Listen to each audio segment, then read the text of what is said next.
পিছনে আমরা সবাই মোটামুটি হারামের সাথে সম্পৃক্ত। এর পাশাপাশি আছে আবার ঘুষ, আছে না? না দিলে চাকরি হয় না, সুবহানাল্লাহ।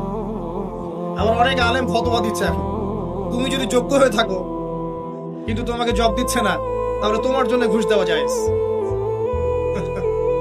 সুবহানাল্লাহ। কত ঘুরিয়ে ফিরিয়ে জায়েজ করছি আমরা, আল্লাহ ভালো জানেন।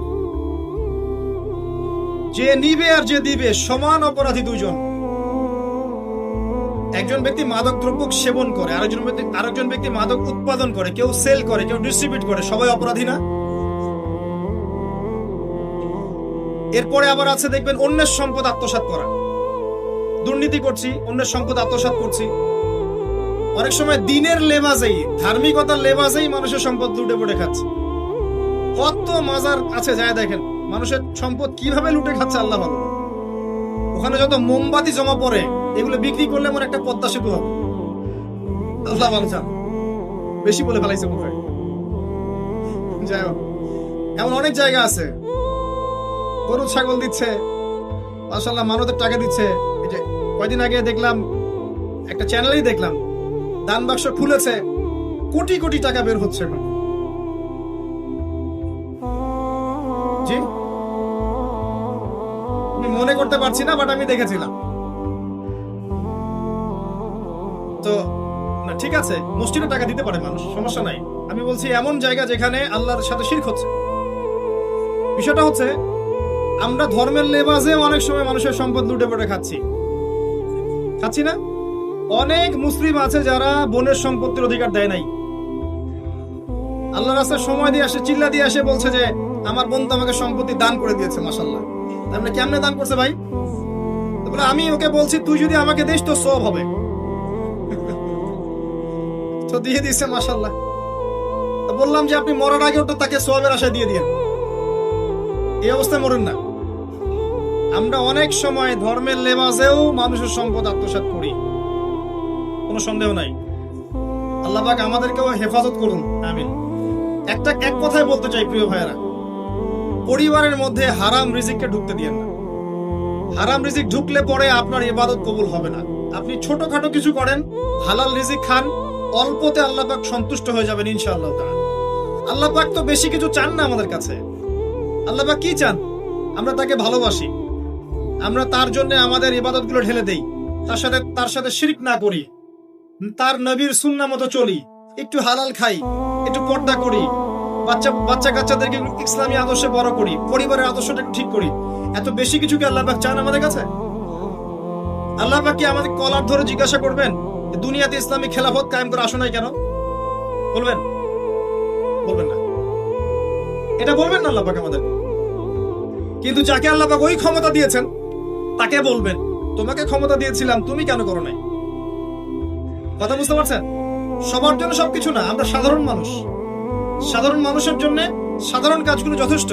একটু পড়াশোনা করেন, আল্লাহ পাক তৌফিক দান করুন, একটু আমল করেন, একটু পর্দা করেন, একটু হালাল খান, তাওহীদে থাকেন, সুন্নতে থাকেন, নবীর মতো লাইফ কাটান, 5 ওয়াক্ত নামাজ পড়েন, সামর্থ্য হলে যাকাত দেন, রমজান মাসে রোজা রাখেন, সামর্থ্য হলে হজ করেন, ইনশাআল্লাহ আপনি জান্নাতি। একটা হাদিস আমি পড়েছি ফয়জুল কালাম বইয়ের মধ্যে, মাদ্রাসায় পড়ানো হয়, ক্লাসিক্যাল একটা বই, সবাই কিনতে পারেন, ফয়জুল কালাম, অত্যন্ত চমৎকার হাদিসের একটা বই। এর মধ্যে একটা হাদিস আছে যেটা পড়ে শান্তি লাগে, মনে হয় যে না আশা আছে পরকালে বাঁচা। সেটা হচ্ছে নবী সাল্লাল্লাহু আলাইহি ওয়াসাল্লাম সাহাবীদেরকে বলছেন যে তোমরা সাহাবীরা এমন একটা যুগে বাস করছো যেই যুগে ইসলামের 10% কেউ যদি ছেড়ে দেয় সে ধ্বংস হয়ে যাবে। কথা বুঝতে পারছেন? সাহাবীদেরকে নবীজি বলছেন তোমরা এমন একটা যুগে বাস করছো যেই যুগে যদি ইসলামের 10% 1/10 কেউ ছেড়ে দেয় সে ধ্বংস হয়ে যাবে। কিন্তু তোমাদের পরে এমন একটা যুগ আসবে যেই যুগে মানুষরা যদি ইসলামের 10% ধরে রাখতে পারে সফল হয়ে যাবে। এটা সেই যুগ না? আপনার এই যুগে প্রতিটা সেক্টরেই ফিতনা। আপনার ধর্মে দেখবেন তাওহীদের মধ্যে শিরক, সুন্নতের মধ্যে বেদাত, আলেমদের মধ্যে বিভক্তি, কাদা ছোড়াছড়ি, গালাগালি, হিংসা বিদ্বেষ, পরশ্রী কাতরতা, কত কি দেখতে পাচ্ছেন। আপনি ধর্মের মধ্যে শিরক দেখছেন, বেদাত দেখছেন, অর্থনীতিতে হারাম দেখছেন, পরিবারের মধ্যে বস্তুবাদিতা দেখছেন, কি দেখছেন না? সমাজের মধ্যে জেনা দেখছেন, পর্নোগ্রাফি দেখছেন, ফ্রি মিক্সিং দেখছেন, ফ্যামিনিস্ট রেভলিউশন দেখছেন, নগ্নতা দেখছেন, কি দেখছেন না? অর্থনৈতিক জীবনে আপনি এগুলো দেখছেন, বৈশ্বিক জীবনে আপনি মারামারি, কাটাকাটি, রাহাজানি দেখছেন, হত্যা, রক্তপাত দেখছেন। কোন যুগে বসে আছেন আপনি? এই যুগে আপনি 10% আমল করেন, জান্নাতি হয়ে যাবেন ইনশাআল্লাহ। আল্লাহ পাক তৌফিক দান করুন, কবুল করুন। একটা বিষয় হচ্ছে আমল করা, একটা বিষয় হচ্ছে আকীদা পোষণ করা।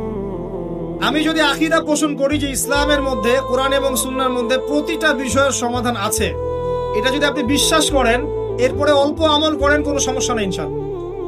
কারণ আপনার আকীদা ঠিক আছে। আপনি আমল করতে পারেন নাই, কিন্তু আকীদা ঠিক ছিল।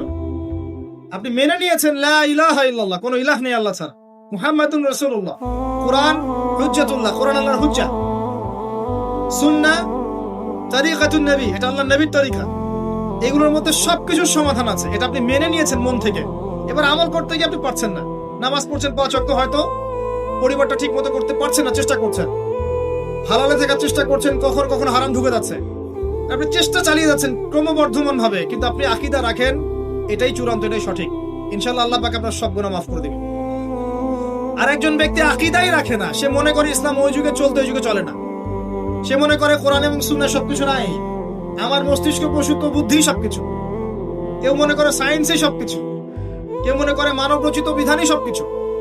কেউ যদি এগুলোকে চূড়ান্ত মনে করে, তখন আমল আর কাজে আসবে না। এই বাতিল আকীদা নিয়ে বেশি বেশি আমল করেও লাভ নাই। আকীদা আগে স্পষ্ট করতে হয়, পরিষ্কার করতে হয়।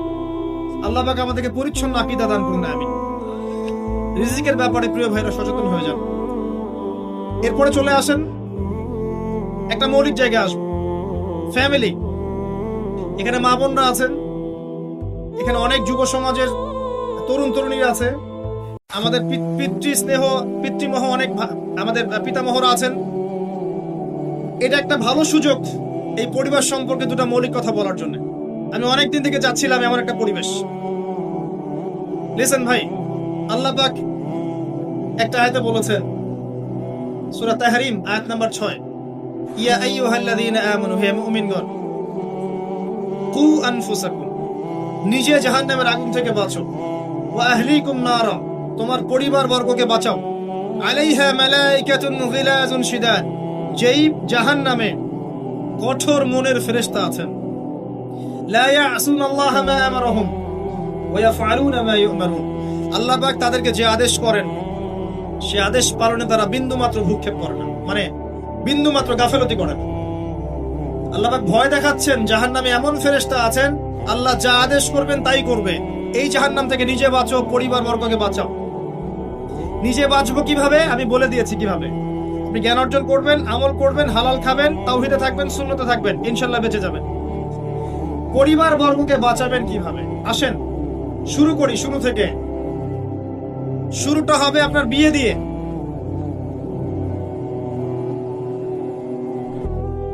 এত এক্সাইটেড হওয়ার কিছু নাই, কারণ এটা এমন একটা বিষয় যেটা করেন নাই বলে এক্সাইটমেন্ট বাড়ছে, করার পরে পস্তাতেও পারেন। এটা এমনই দিল্লি কা লাড্ডু, যে খাবে সেও পস্তাবে, যে খাবে না সে বেচারাও পস্তাবে। তবে আপনারা খেয়ে পস্তান, আলহামদুলিল্লাহ। এমন ভাবে শুরু করেন না পরিবারটা যে আপনি একজন তরুণী, আপনি একজন তরুণ, বিয়ে করছেন, বিয়ের সময়ে দিনদারিতা বাদ দিয়ে অন্য কিছু দেখতে যায় না। যদিও বা অর্থ সম্পদ, বংশমর্যাদা, সৌন্দর্যের কথা হাদিসে এসেছে, হাদিসটা এমন নয় যে তোমরা 4টা গুণ দেখেই বিয়ে করবো, এমন নয়। হাদিসটা এমন নয়, অনুবাদটা অনেকেই ভুল করে, অনেকেই ভুল করে। হাদিসে বলা হয়নি কখনো 4টা গুণ দেখেই বিয়ে করো, এটা নয়। বরং বলা হয়েছে 4টা গুণ দেখে বিয়ে করা হয়। কথা কি বুঝতে পারছেন? কেউ এটা দেখে, কেউ এটা দেখে। তোমরা দিনদারিতা দেখো, না হলে তোমাদের হাত ধুলোয় ধূসরিত হবে। হাদিসটা এমন। এক্ষেত্রে কি আমরা বলবো, প্রথমত বিয়েটাকে সহজ করে দেন। বিয়েটাকে সহজ না করলে সমাজে জেনা বাড়তে থাকবে, এবং জেনা বাড়ার কারণ আছে। যখন পর্নোগ্রাফিটাতে ফ্রি অ্যাক্সেস দেওয়া হয়েছে, মানুষ রাতের বেলা পর্ন দেখতে পারে, কেউ বাধা দেওয়ার নাই। উপরের সেকশন থেকে কিন্তু এটাকে বন্ধ করে দেওয়া যেত।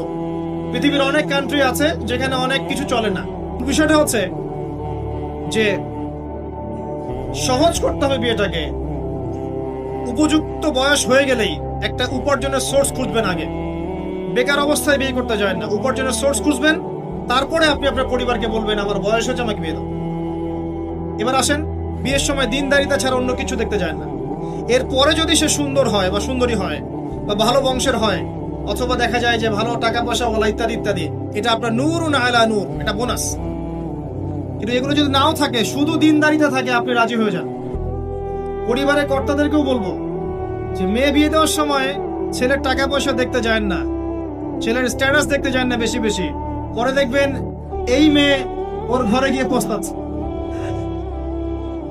আর ছেলের পিতাদেরকেও বলবো, ছেলেকে যখন বিয়ে দিবেন, একটা মেয়েকে কিনে নিব আর সাথে কিছু যৌতুকের টাকাও নিব, এই টেন্ডেন্সি নিয়ে বিয়ে করতে যায়। ওই বিয়েতে বারাকা বেশি, যেখানে খরচ কম, যেখানে বেশি হট্টগোল নাই। চট্টগ্রাম অঞ্চলের বিয়ের মতো না, একটা বিয়েতে মনে হয় 40-50 লাখ টাকা খরচ করে ফেলে, গেটেই সাজাবে বলে 4-5 লাখ টাকা খরচ করেছে। এই 5 লাখ টাকা দিয়ে, এই 5 লাখ টাকা দিয়ে আর মনে হয় 10টা-20টা পরিবারকে বিয়ে দেওয়া যাবে। হ্যাঁ, লোহার আংটি দিয়ে বিয়ে করেছে সাহাবী। লোহার আংটিও নাই তোমার বাসায়? বলছে না ইয়া রাসূলুল্লাহ, লোহার আংটিও তো নাই আমার বাসায়। তাহলে কি করবা? কোরআনের কয়টা সূরা জানো? যে এই সূরাগুলো জানি, এগুলো শিখিয়ে দিও, যাও, মোহর হয়ে গেছে। কত সহজ বিয়ে, কত সহজ। আর এখন যেটা হয়, মেয়ে খুঁজবে দিনদার বিল গেটস আর ছেলে খুঁজবে দিনদার ক্যাটরিনা। কথা বুঝতে পারছেন? প্রিয় ভাইয়েরা, দিনদারি থেকে প্রাধান্য দেন, আর কিচ্ছু না। আপনি সফল হবেন ইনশাআল্লাহ, শান্তি পাবেন। এবং বিয়ের পরে আল্লাহর পক্ষ থেকে একটা ভালোবাসা আসবে। যদি আপনি দেখেন যে আপনার স্ত্রী খাদিজা রাদিয়াল্লাহু আনহার মতো, আয়েশা রাদিয়াল্লাহু আনহার মতো, হাজেরা আলাইহিস সালামের মতো সবর করেনেওয়ালা, যে আপনাকে দিনের পথে এগোতে সাহায্য করে, তাহলে আর অন্যদিকে চোখ দেওয়ার দরকার নাই, রাজি হয়ে যান। এরপর আপনার পরিবার শুরু। এখানে উভয়ের মাঝে হৃদ্যতা, ভালোবাসা থাকতে হবে। তবে আরেকটা কথা বলে রাখি, সবাই মনোযোগ দিয়ে কথাটা শোনেন। একটা পরিবারের ভিত্তি শুধু ভালোবাসা দিয়ে টিকে থাকে না। একটা পরিবারের ভিত্তি টিকে থাকে আপোষের, বিশ্বাসের উপরে। একে অপরকে বিশ্বাস করতে শিখতে হবে, একে অপরকে শ্রদ্ধা করতে হবে, একে অপরের সম্মান দিতে জানতে হবে। আপনাকে আপনার স্ত্রীকে আপন মনে করতে হবে, আপনাকে আপনার স্বামীকে আপন মনে করতে হবে। বাইরের মানুষ আপন নয়, এরা আপন আপন। একজন একজন লেবাস, পোশাক।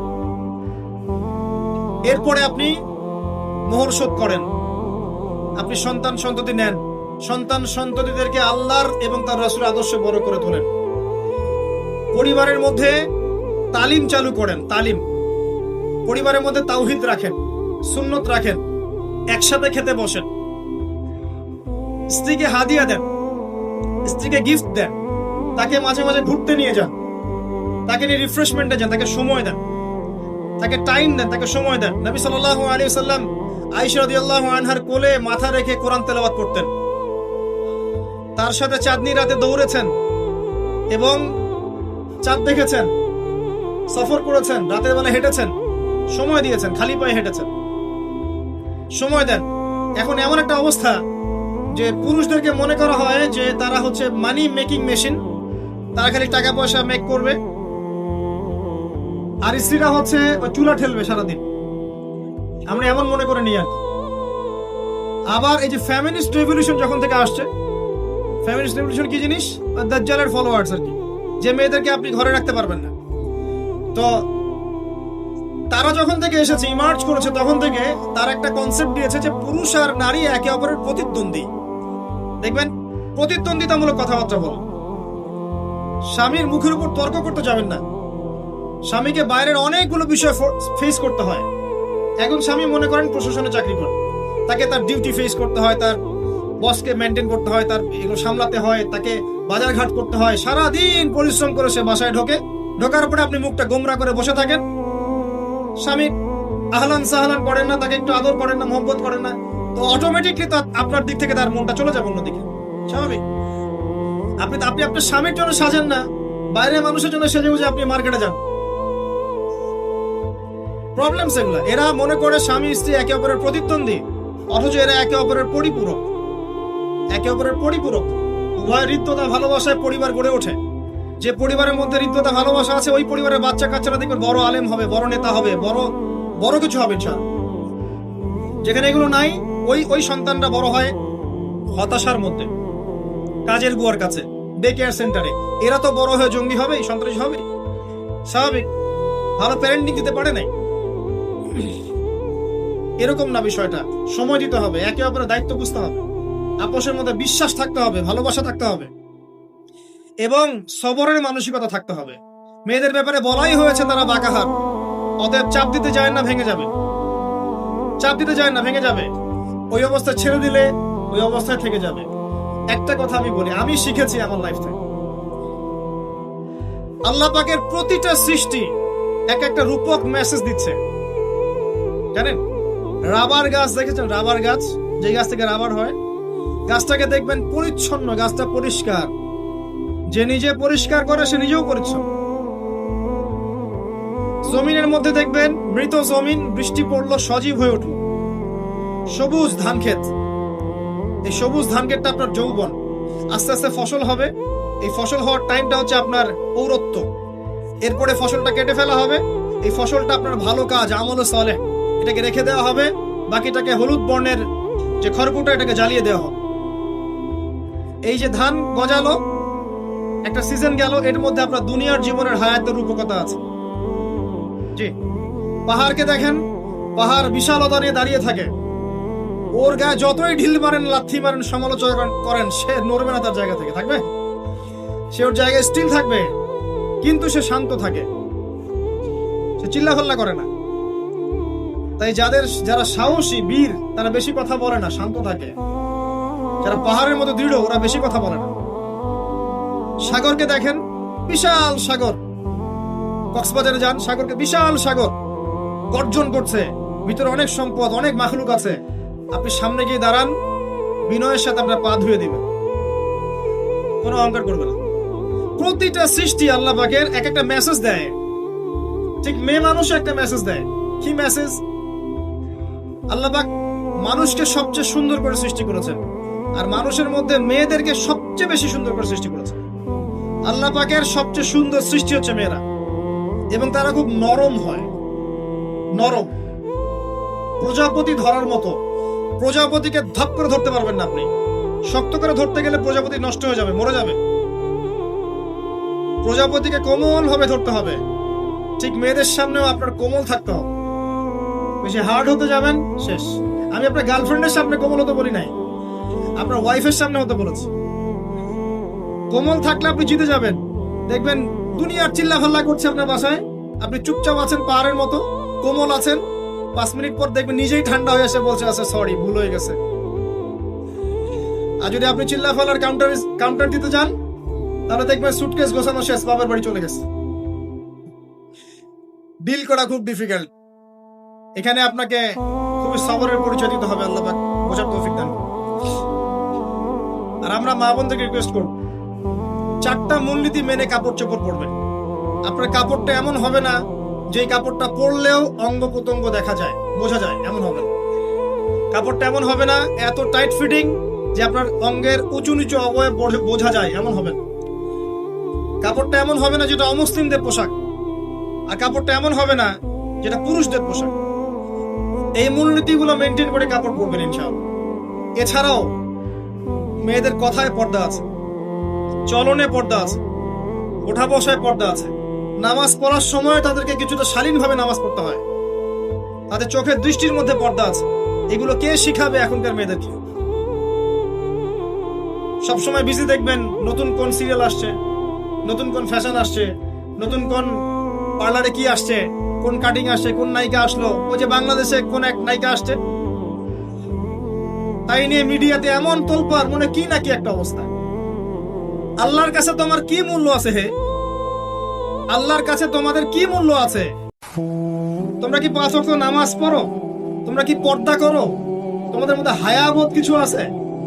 তোমরা মানুষকে ভালো কিছু শিখাও, সমাজকে ভালো কিছু দাও, শালীন কিছু দাও। আল্লাহর কাছে তোমাদের কি মূল্য আছে?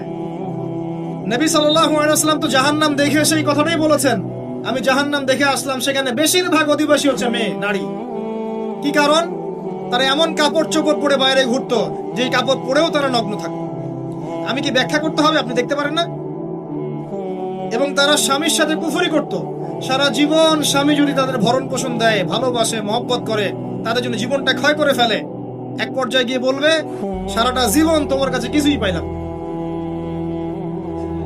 বাস্তব, এগুলোর কারণে মেয়েরা বেশি বেশি জাহান্নামে যাবে, এবং তারা মানুষ মারা গেলে মাতম করে, বুক পিঠ চাপড়ায়, এই কারণে যাবে, এবং তর্ক লাগলে অভিশাপ দেয় বেশি, এই কারণে যাবে। আল্লাহ পাক আমাদের মা বোনদেরকে হেফাজত করুন। তবে একটা হাদিস আছে সুসংবাদের, নবী সাল্লাল্লাহু আলাইহি ওয়াসাল্লাম বলেছেন, একজন নারী যদি 4টা কাজ করতে পারেন, জান্নাতের যে কোনো দরজা দিয়ে ইচ্ছা প্রবেশ করতে পারবেন। 1 নাম্বার 5 ওয়াক্ত নামাজ, 2 নাম্বার রমজান মাসের সওম, 3 নাম্বার আপনার লজ্জাস্থানের হেফাজত অর্থাৎ খাস পর্দা, এবং 4 নাম্বার আপনার স্বামীর আনুগত্য। ফেমিনিস্ট আকীদার মেয়ে হলে আনুগত্যকে দাসত্ব মনে করে, স্বামীর আনুগত্যকে তারা দাসত্ব মনে করে। স্বামী কে? স্বামীর সম্মান বোঝেন আপনি? স্বামী কে?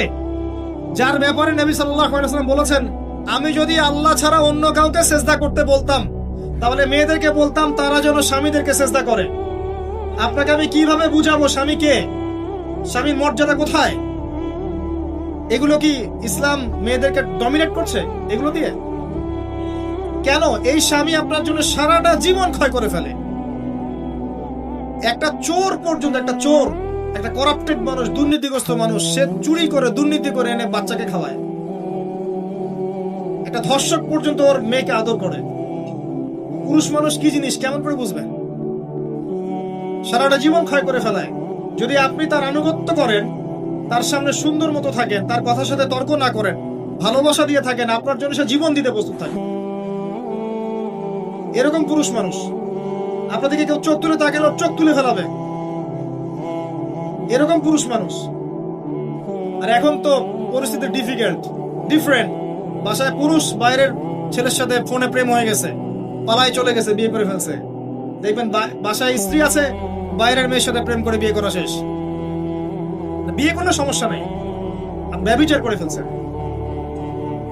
বিয়ে সে করতেই পারে, সে যদি সমতা রক্ষা করতে পারে, সেটা তার ডিফারেন্ট ইস্যু, এটা অন্য ইস্যু। তো স্বামীর আনুগত্য আপনাকে কিভাবে বুঝাবো? এটা দাসত্ব নয়। নবী সাল্লাল্লাহু আলাইহি ওয়াসাল্লাম বলেছেন, কোন স্বামী যদি কোনো স্ত্রীকে চায়, তার প্রয়োজনের জন্য চায়, মহব্বতের জন্য, স্ত্রী যদি চুলায় রান্না করতে থাকে, ওই রান্না ফেলে দিয়ে তাকে আসতে হবে। হাদিস। রাতের বেলা স্বামী স্ত্রী শুয়েছে, স্বামীর চাহিদা আছে, স্ত্রীর কোনো সমস্যা নাই, স্ত্রী ফিট, ইচ্ছা করেই অহেতুক স্বামীকে বলল আমি রাজি না, উল্টা পাশে মুখ করে ঘুমিয়ে গেল। আল্লাহর নবী বলছেন, সারা রাত আল্লাহর পক্ষ থেকে একজন ফেরেশতা আসবে, এসে এই নারীকে অভিশাপ দিতে থাকবে। এখন এগুলো হাদিস শুনলে বলবে যে ইসলাম তো মেয়েদেরকে ছোট করছে।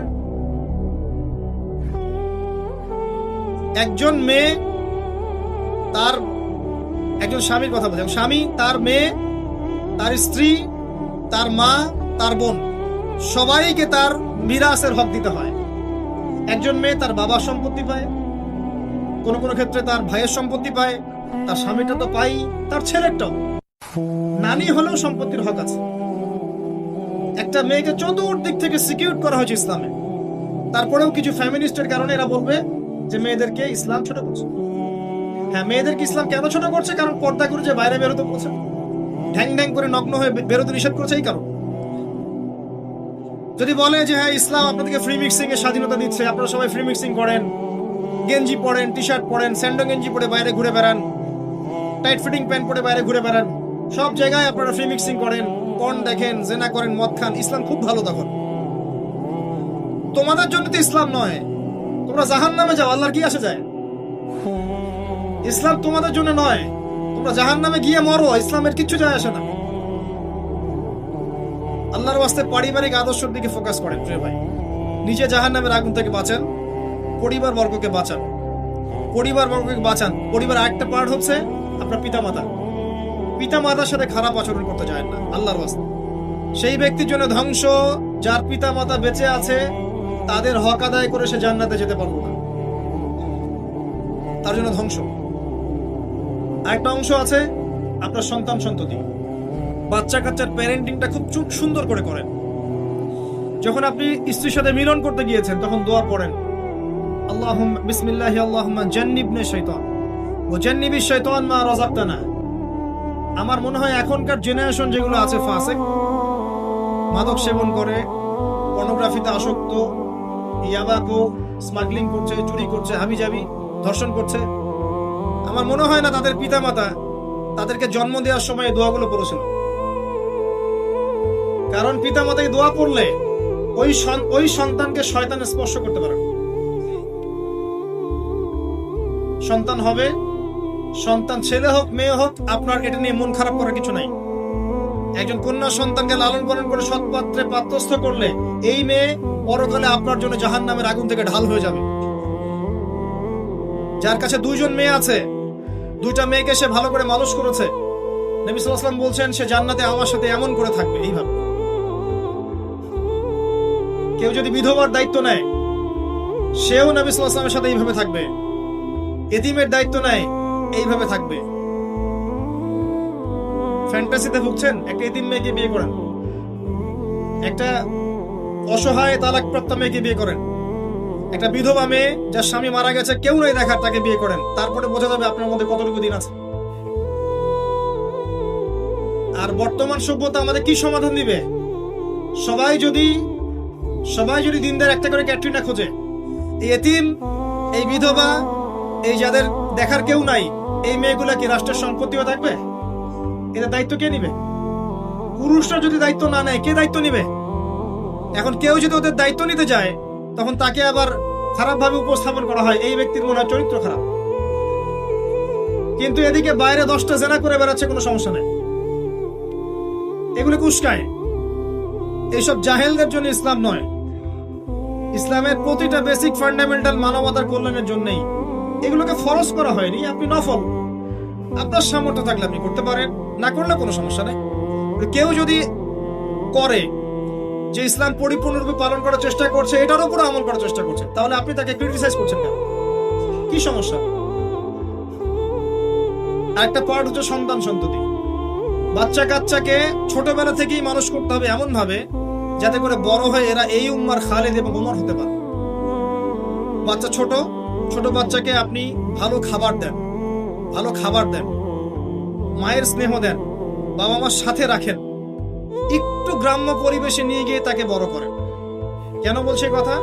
এখানে পরিবেশ সুন্দর থাকবে, সে দৌড়াবে ধুলার মধ্যে, মাঠের মধ্যে খেলবে, সুন্দর ভাষা শিখবে। এরপরে তাকে ভালো প্রতিষ্ঠানে পড়ান। প্রতিষ্ঠানটা এমন হবে যে প্রতিষ্ঠানে জেনারেল শিক্ষা, ইসলামিক শিক্ষা একসাথে দেয়া হচ্ছে, সে সব শিখবে। আমার ছেলে কোরআনে হাফেজও হবে, আমার ছেলে ডক্টরও হবে, এভাবে করে তুলুন। আধুনিক হন, মাথাটা খাটান, ব্যাকডেটেড মানসিকতা বাদ দেন। বিশ্বটা এগিয়ে গেছে, আমাদেরকে এগিয়ে যেতে হবে। একমুখী জ্ঞান দিয়ে আপনি কিচ্ছু করতে পারবেন না এই যুগে। দ্বিমুখী শিক্ষার একটা হারমোনিয়াস কম্বিনেশন দরকার। আমাকে কোরআন জানতে হবে, সায়েন্সও জানতে হবে, নাহলে আমি সায়েন্স দিয়ে কোরআনকে ব্যাখ্যা করতে পারবো না, কোরআন দিয়েও সায়েন্সকে ব্যাখ্যা করতে পারবো না। জানতে হবে, আমাদেরকে শিখতে হবে, পড়তে হবে, প্রচুর পড়তে হবে। বাচ্চাদেরকে ছোট থেকে বড় করে নিতে হবে। আস্তে আস্তে গিয়ে দেখবেন তারা যখন কিশোর, তাদের বন্ধু বান্ধবের সার্কেল থেকে খেয়াল রাখেন। আপনি বাবা হিসেবে তার বন্ধুর মতো আচরণ করেন, মা হিসেবে তার সাথে বান্ধবীর মতো আচরণ করেন, তার সাথে ক্লোজ হন, তার সমস্যাগুলো জানার চেষ্টা করেন। তাকে ফ্রি মিক্সিং এর মধ্যে পড়াশোনা করতে দিবেন না, না হলে স্কুল লাইফে সতীত্ব হারিয়ে ফেলবে। অনেক সময় অনেক মেয়ে আছে স্কুল লাইফে সতীত্ব হারিয়ে ফেলেছে, কলেজ লাইফে যেতে যেতে প্রস্টিটিউশনে চলে গেছে। অনেক মেয়ে আছে, এগুলো টপ সিক্রেট না, এগুলো সব ওপেন সিক্রেট। এখন ঘরে ঘরেই সমস্যা, মানুষ লজ্জায় বলতে পারে না। যে কটা মিডিয়া আসে এগুলো তো আমরা জানি, ঘরে ঘরেই সমস্যা ঢুকে গেছে, মানুষ লজ্জায় বলতে পারে না। ছোট ছোট বাচ্চা মেয়েদেরকে পর্যন্ত রেপ করা হচ্ছে এখন। এটা সেই ফ্যামিলিস্ট রেভলিউশনের কারণেই হচ্ছে। যত বেশি জেনাকে উস্কে দেওয়া হবে, তত বেশি ধর্ষণ বাড়বে। ধর্ষণ বাড়তে বাড়তে এক পর্যায়ে বাচ্চাদেরকে ধর্ষণ করা বাড়বে। এরপরে কি হবে জানেন? এরপরে মানুষ সমকামী হবে বেশি বেশি, ছেলের সাথে, নাউজুবিল্লাহ। তারপরেও কি হবে বলে যাচ্ছি, এরপরে আরো একটা ধাপ আসবে, যখন মানুষ গবাদি পশুর সাথে জেনা করবে। দেখে নিয়ে, এগুলো হাদিসে এসেছে, এমনি এমনি বলছি না, মানুষ এগুলো করবে। বাচ্চা কাচ্চাকে বড় করেন, ভালো খাবার দেন, ওকে খেলাধুলা করতে দেন। ও যত বেশি খেলাধুলা করবে, ও শরীরটা ক্লান্ত হবে, তখন খাবে ভালো, বেশি খাবে, ব্রেন শার্প হবে, ওকে ওর নেতৃত্ব দেওয়ার যোগ্যতা অর্জন হবে।